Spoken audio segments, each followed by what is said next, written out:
We expect, indeed, we require a regular flow of detailed information about this war. That is not because we want to inhibit our witnesses from doing their jobs.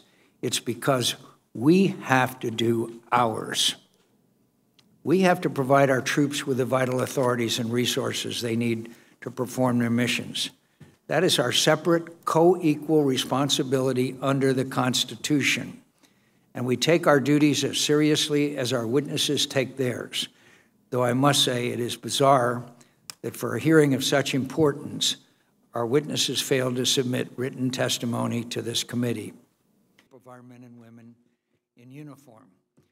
16 years ago this week, we want to be your partners, but this committee will not be a rubber stamp for any policy or president.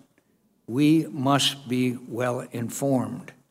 We must be convinced of the merits of the administration's actions.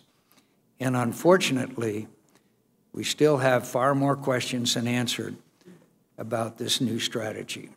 General Dunford, thank you, General, for being with us here today to discuss this very important topic. While I support the increase in troops and additional authorities, some have suggested that we have already been down this path, that a surge in the past of over 100,000 troops could not create the conditions on the ground to successfully bring this conflict to an end.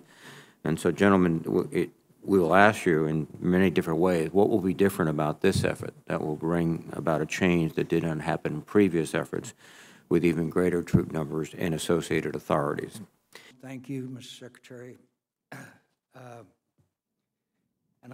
Beginning last month, and for the first time in this long fight, all 6 Afghan military corps are engaged in offensive operations.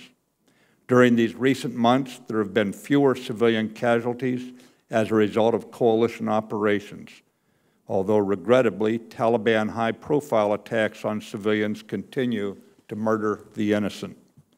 While the Taliban still attempts to seize district or provincial centers before the end of this fighting season, they have generally been forced into decentralized, small-scale ambushes and the use of improvised explosive devices.